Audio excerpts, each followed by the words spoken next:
Don't just live for tomorrow, or just live in yesterday.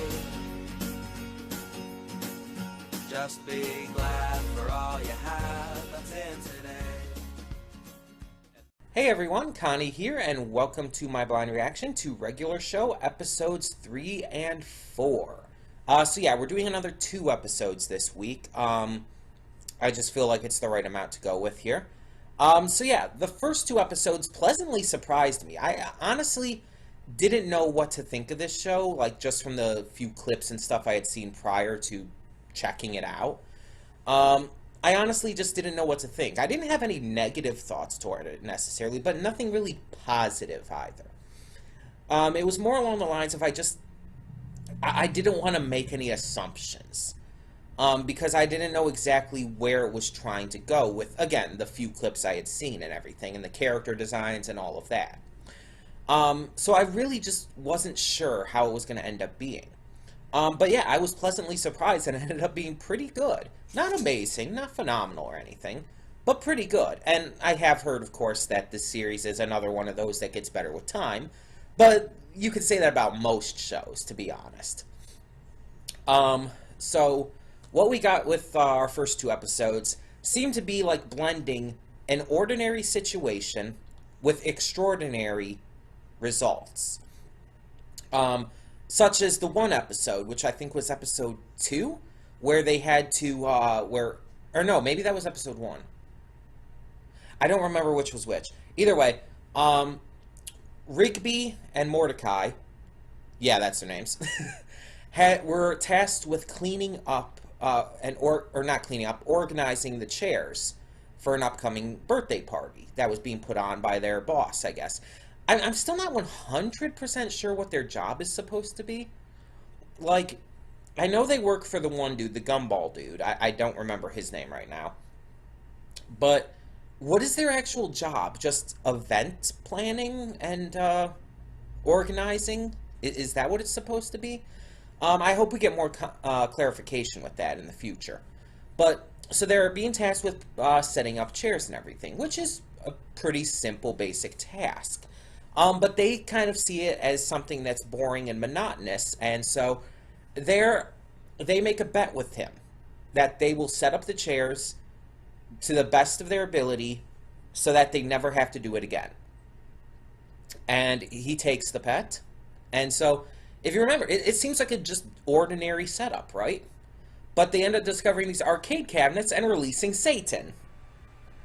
And it's like, you go from one ordinary setup to the most extreme outcome you could think of. Like, seriously, how do you go from, oh, we're going to be setting up chairs to unleashing Satan from an arcade cabinet? What? But I loved it, don't get me wrong. And yeah, I think that was the second episode, because I think the entire Wizards keyboard thing was the first episode. Either way, it's like, I kind of find that kind of story setup for the show interesting. Because I haven't seen many shows that do that. That has that much of a difference between where it starts and where it ends. And the episode actually went to some pretty dark places, too. Like, it referenced 2 characters being extremely drunk. And it killed those 2 characters. So it's like, I feel like this show is definitely going to take some more mature themes and routes with its humor. And I'm good with that. I've said before that I like it when a show can properly integrate those kind of things into its stories and characters and whatnot. We have a lot of shows that do that. Steven Universe does that. Ruby does that. Star Versus does that. Even My Little Pony, surprisingly enough, does that. So it's like, I'm really glad that Regular Show is too. And when I finished watching the episodes last week, I kind of described Regular Show as what Gumball should have been. And I think a better way of putting it, just a better way of wording it, would be what I wanted Gumball to be.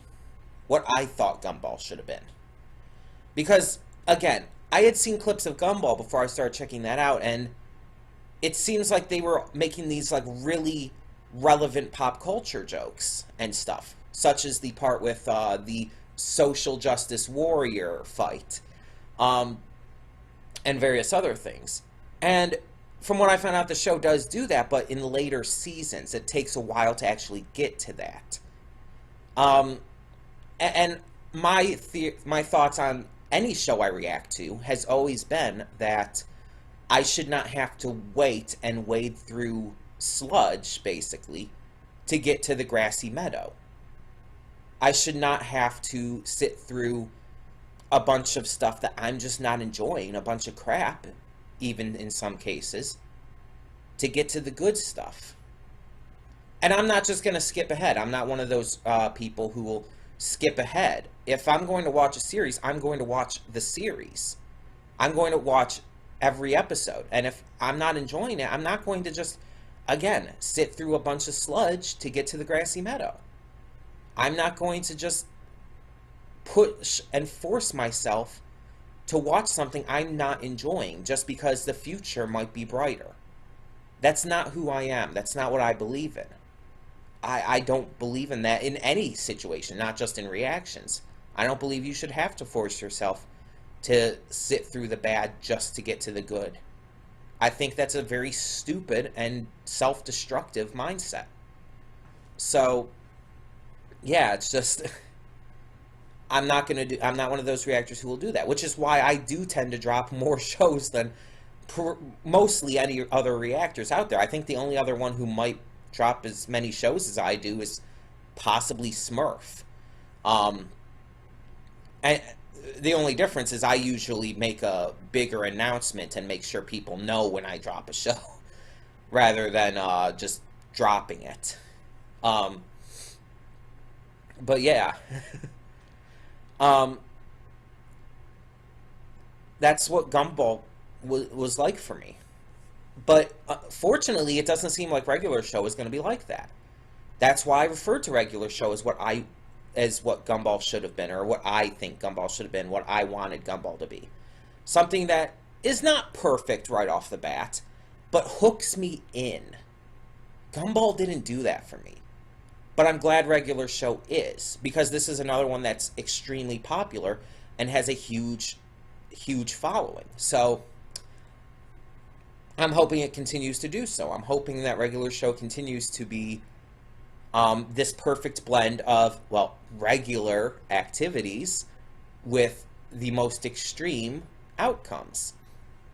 Because I think that's funny. I think that is a legitimately funny story setup. And I think that they're doing it well, too. They're, like, legitimately doing it well. As I said before, though, the characters of Rigby and Mordecai themselves are not, like, my favorite right now. They're kind of annoying, but I don't, like, hate them or anything. I don't, like, think they're, like, horrible characters, and I don't think they're so annoying that they're just completely unbearable. No.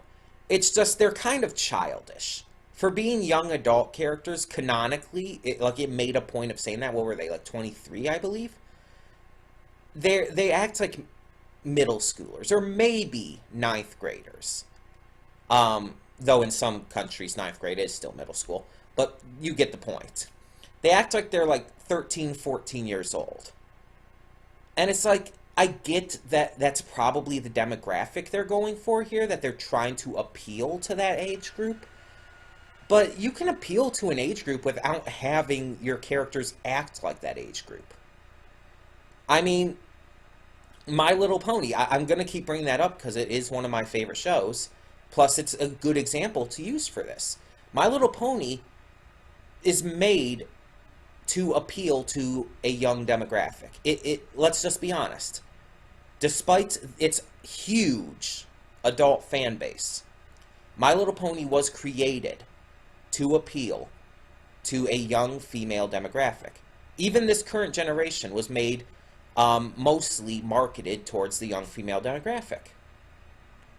with a little more emphasis put into market towards the families that watch with them too, thanks to Lauren Faust, of course, but still. And in a lot of cases it does, but guess what? These characters, for the most part, are adults. The main six are straight up adults. They have legitimate jobs, and in the case of Rarity, has a business empire currently. They do adult things. Most of them live on their own. Or at least are basically what you could consider the heads of the household, like with Applejack. Let's be honest, Granny Smith, I wouldn't really consider her head of the household. At this point, I think it's definitely more of Applejack. She keeps everything together. Yeah, I would definitely consider so. Anyways, not the point. The point is, they're definitely adult characters. It's like, there's no denying that. But at the same time, you also have to think about how they appeal to kids still. They act like adults, but there are points where they still show a little bit of immaturity. But that's not their whole character. And I'm sure Rigby and Mordecai will grow on me, and I'm sure that they will grow as characters. But they seem like that they're adults, but they haven't really grown up yet. And to be fair, there are a lot of young adults like that. There are a lot of young adults who are still very immature, who are still very childish in how they act. And I hate using that term because, let's be honest, children can oftentimes be more mature than some adults. I've worked with children. I know how mature they can actually end up being sometimes. But I also know they can also be very immature at times. The point is, I think that Rigby and Mordecai are those kind of people. The adults who just haven't really grown up, who haven't really matured fully yet.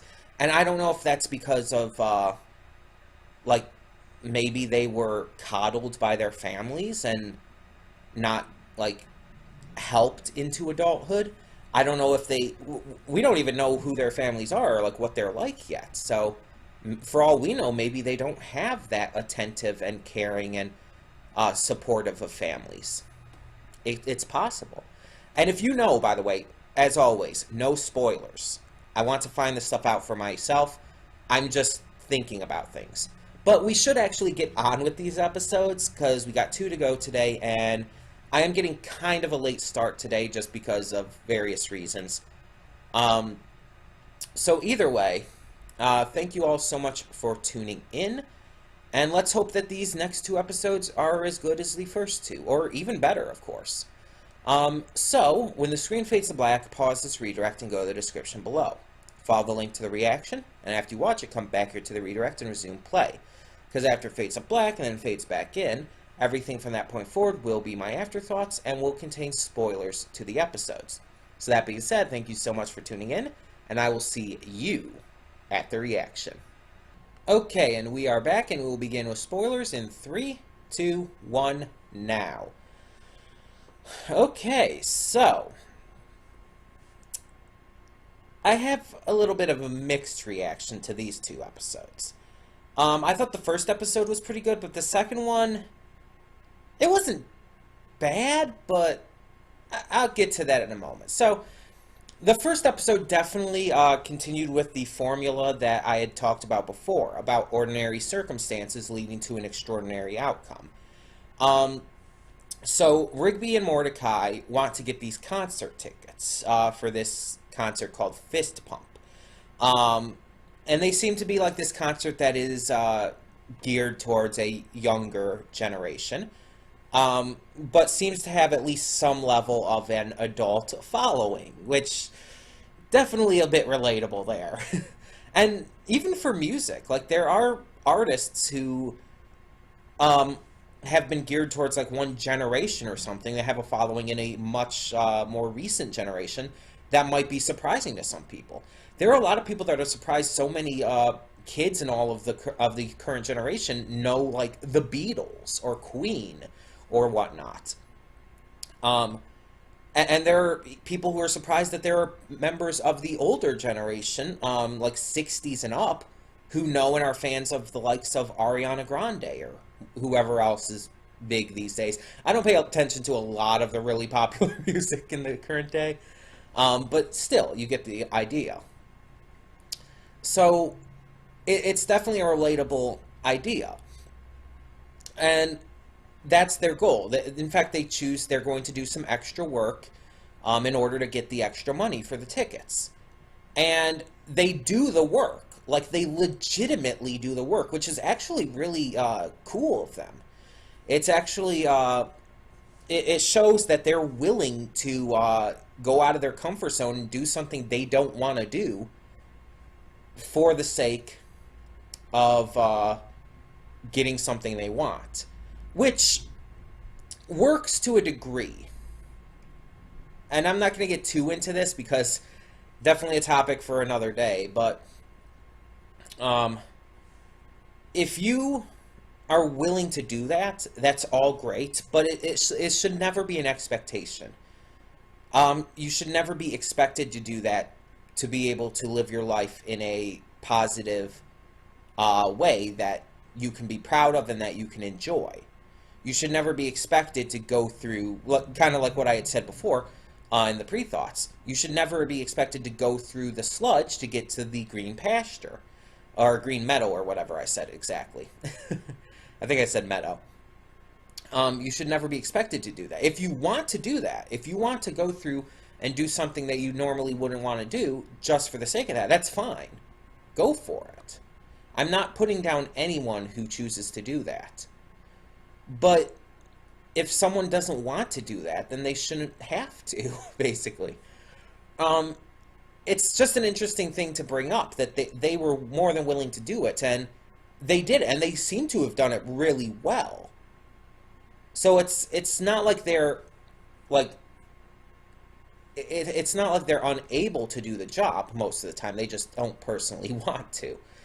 But yeah, so they get enough money, they think, but they find out that the tickets they were looking for are all sold out, and that the only ones left are $400 front row tickets, which that's actually pretty cheap for a lot of concerts, let's be honest. So they have to do some extra work, which basically means mowing the lawn. That's all they have to do, it seems. They're told, oh, you have to, if you mow the lawn, I'll give you the extra money by Benson. And it's like, considering how huge of a lawn there seems to be there, that's pretty fair deal, I guess. But I mean, if they had $50 each, then to get the other $350 they need, like, paying $700 to mow, that was a big freaking lawn. But I don't know if that was worth $700.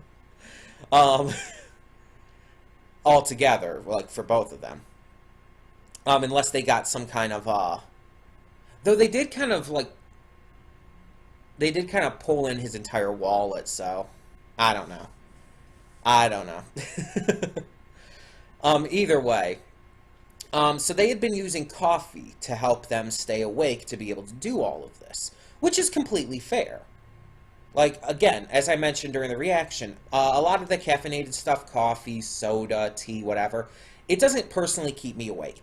Like, I could drink, like, half of a teapot's worth of tea, I don't know. And one of the more energetic teas, not like chamomile tea like was mentioned in this episode, but one of the ones that is definitely more good for keeping you energized and awake. I could drink like half a teapot worth of that, or even a full teapot, and I'd be able to fall asleep if I'm tired, just like that. It wouldn't keep me awake. And even though I don't like coffee, coffee has never, like, done that for me either. Neither has soda or energy drinks or any of that. None of that ever has worked for me. But I know it works for a lot of people. It basically just depends on a person-by-person basis. I've heard of other people it doesn't work for either. So it's like, I kind of connected to it because I didn't connect to it, if that makes any sense. But then it's like, okay, so this is still a very normal setup.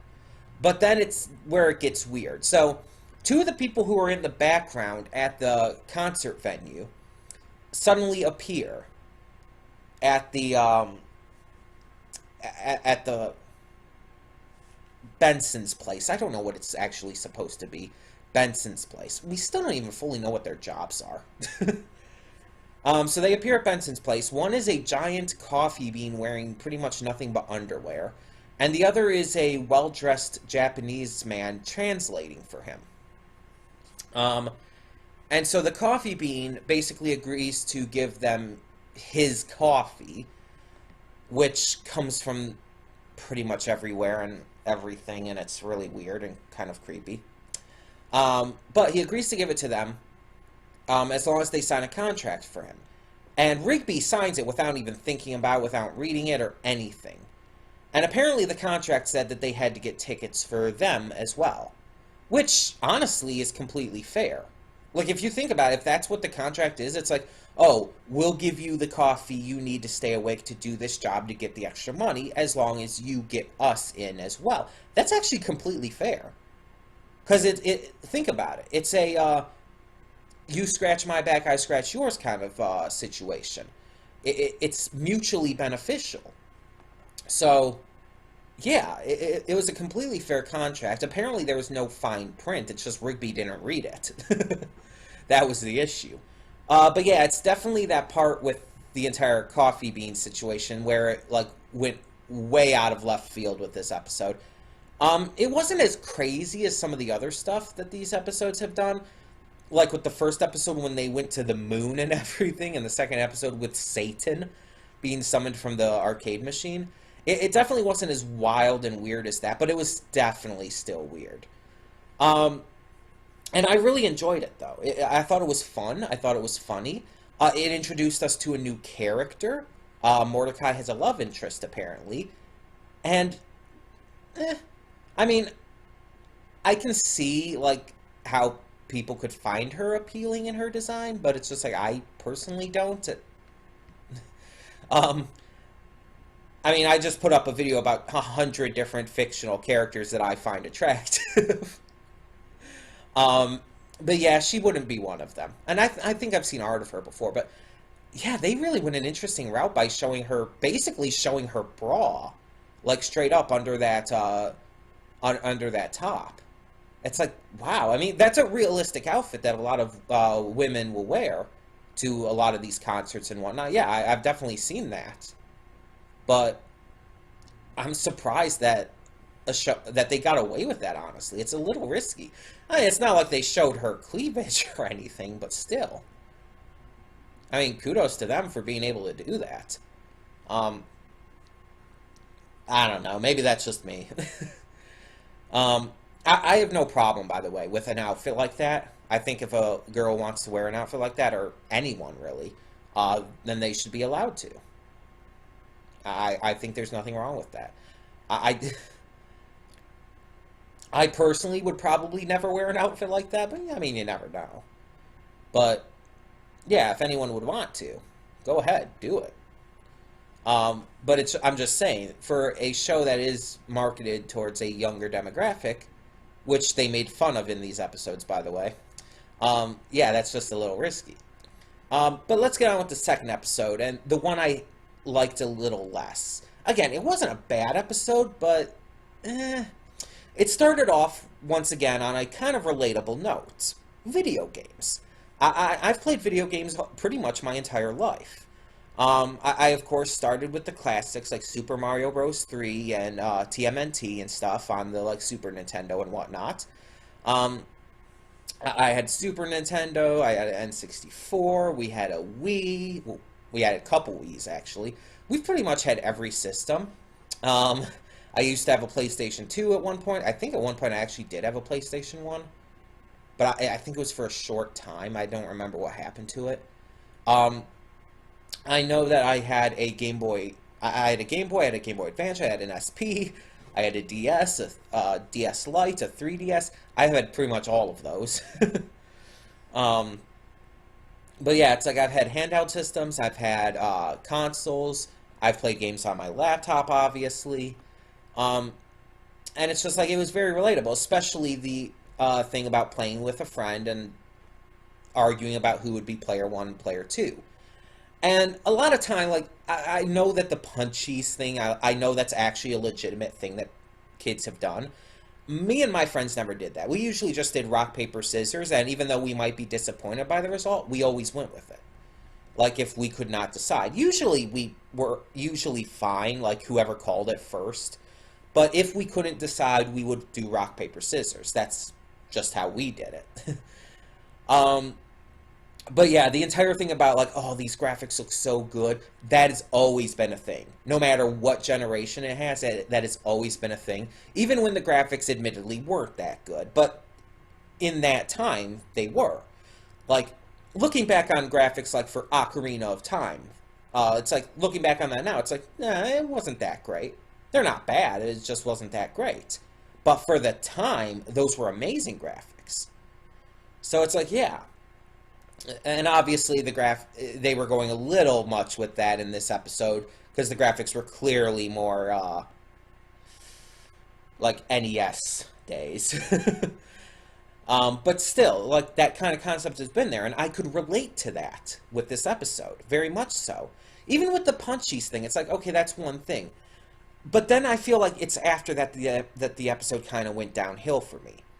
And it's mainly due to Rigby. I mentioned before how I thought Rigby and Mordecai were quite immature, especially for their age. And I stand by that. Mordecai is definitely more mature, though. That much has been made clear by these first 4 episodes. And especially here, because Rigby, he throws, like, a massive hissy fit. Like, and here's the thing. The problem is, I can relate to this, and I think that's why I hated it so much. Because I've actually been there. I mean, not as old as him, of course, but when I was in high school, and not even just early high school, like, going into the 11th grade, there were a couple times where I had some massive hissy fits. And I acknowledge that I was completely immature and wrong in doing so. Because here's the thing, like, I'll give you a straight up example. When I was getting ready to start the 11th grade, my family up and moved to Georgia, which is, you know, we're in Michigan. We were in Michigan before, we are now currently, but we moved down to Georgia, which is the southern side of the U.S. So we moved from the north to the south, like almost completely opposite ends. And I was not happy about it. I mean, at first I was kind of just going with it, but when we actually got there, when we actually arrived in Georgia, I was extremely unhappy about it. To the point where I actually threw a hissy fit, and I actually tried to leave. Like, I walked out the door and I tried to, like, basically run away. Something I hadn't done to that point, like, since I was a young kid. Like, prior to 5th grade young. I hadn't tried to run away for that long a time because it's like I had grown out of that, but I was that upset by it. I missed my friends. I was afraid to be down in a place where I knew nothing about it. And I admit, I look back on it now and it's completely silly. It's completely ridiculous how I acted. How I screamed and yelled, how I was bawling my eyes out, how I tried to run away. And how I had to basically be lured back in. How I had to be, like, promised stuff, basically. It was ridiculous. Completely. And I think that's why I hated how Rigby was acting here, because it reminded me of myself, and it brought back a lot of those memories that really bother me. Because I don't look back on those fondly. I don't even look back on those like, oh, that was funny. I was such a stupid kid. No, I don't look back on it that way. I look back at it in embarrassment. And even sharing it with you guys right now, it's like, it's extremely embarrassing how I acted back then. So being reminded of that with how Rigby was acting is actually infuriating to me. Because I was there. And I really don't think it's how you should act. Especially with Rigby being an adult. I mean, I was still a teenager. But Rigby is an adult here. He's like 23 years old. definitely well past the time he should be acting like that. And it's just, it bothers me so much. And then it just kept getting worse. The entire Death Prondo thing was kind of funny, but then he stole it, and he stole the page, and that was bothersome enough. Like, I don't like that in itself, but then he became a complete menace to society and a threat to society. He was attacking people with a very violent attack. A dangerous attack. He was destroying public property. Out of a childish notion that he wasn't being allowed to be player one. And I mean, obviously I never went that far. Obviously I never destroyed public property or attacked anyone. But still, it still reminded me of my past in a not so pleasant way. But yeah, it's just like seeing Rigby doing that, and then in the end especially not getting, like, he didn't get any consequences for that. He was not punished in any way for his actions. In fact, he was rewarded for them. And they even kind of made a joke of that. It basically said, I guess this one time your tantrum or whatever gets rewarded, or whatever the wording on that was. That pisses me off. I've talked about before how I hate it when a character in a show, or just whatever, a real-life person even as well, I hate it when characters or people are rewarded for negative actions. It pisses me off. Or even, not even just rewarded, but are even just, like, not punished. And especially when the negative actions put others in danger. That's why I didn't like that Matter of Principles episode with My Little Pony. Because Discord put the students in literal danger. And was not punished for it at all. In fact, he was made to be, he was made to be the victim. They made him out to be the victim of it all. But I'm not going to get into that shit. I've talked enough about that. I'm not going to, like, that's not the point here. That's just an example. I hate it when that kind of thing happens. And that's why I'm kind of mixed here. Because this second episode here, episode 4, had some really relatable, cool stuff in it. But then it did that. I mean, heck, even if it was just the personal stuff with Rigby acting like a baby, that would have been enough. But the fact that he went that far with it and started, like, again, legitimately attacking people, destroying public property, practically enslaving people,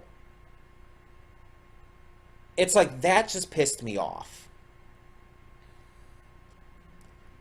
That legitimately just really bothered me.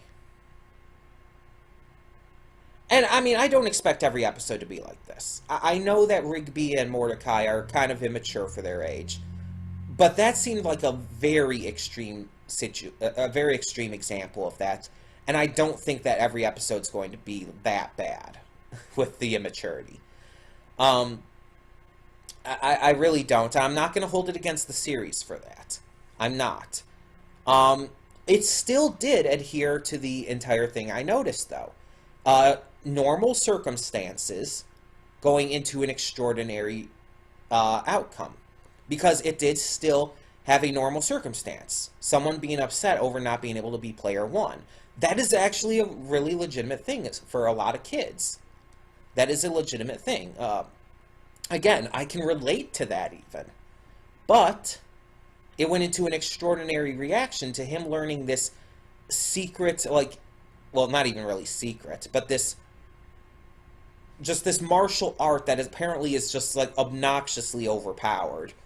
And then he starts using it in all of these horrible ways. Yeah, that's kind of, it's not, again, just like with episode 3, it wasn't as huge or fantastical as, like, what episodes 1 and 2 did, but it still kind of played into that same idea, that same kind of trope, which I like that seems to be the common thing for this show with its episodes. Now, I don't know if it's going to continue to be like that the entire time, but I like that they're at least doing that at the start. They're like giving some kind of groundwork for how this series is going. But yeah, the episode, just in general, episode 4, it really leaves me very conflicted because, again, there's a lot of good, relatable stuff in the beginning, but it just goes completely off the wall in a horrible way. And by the end, it's just like the fact that he isn't the fact that he isn't punished for his actions, and in fact the fact that he is rewarded, pisses me off to no end. And you could try to say, oh, they make a joke out of it, so they're aware of it at least. It's like, maybe, but at the same time, that doesn't make it right. Because they didn't like, they made a light joke about it. That's pretty much it. They didn't actually, like, make it into a full parody or anything. If they tried to do that, then okay, that would have been one thing, but still. Yeah, you get the point. Overall, these episodes, I would not say are as good as the first two. But again, they weren't bad. And even with my issues with episode 4, it's not like it was an absolutely horrible episode. It just could have been much better. And episode 3 was still pretty good. Pretty good. Quite weird. Also, one thing I didn't mention, there were some legitimate songs in these 2 episodes. Some very good ones, too. It's like, that's interesting that they're using those. That's really interesting. That they got the rights to use those, especially. I mean, I would think it wouldn't be, like, obnoxiously hard for them to get those rights, I would assume. I don't know for sure, but the fact that they got those rights and used those in the show, that's pretty interesting, because a lot of cartoons obviously won't do that. A lot of cartoons just come up with their own music, but regular show is using legitimate, real music.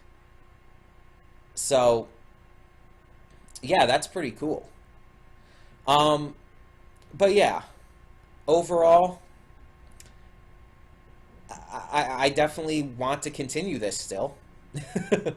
I definitely want to see where this goes. So yeah, I could say that's a success. I could say that the show's still doing its job and entertaining me, at the very least. But tell me in the comments below what you thought of these 2 episodes of regular show.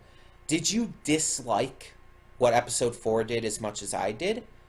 Or were you just a little less angry towards it? And what did you think of episode 3 and the way that there is, well, in both of these episodes, a lot of things that were relatable? Also, what did you think of the coffee bean guy? That was weird. Was that just me, or was that really weird? Tell me your thoughts on all of that and more in the comments below, and thank you so much for tuning in. For now, I'm Connie, and I'm signing off. See y'all next time. And though you've come through many obstacles, shed tears along the way, you're still standing, live, love, laugh.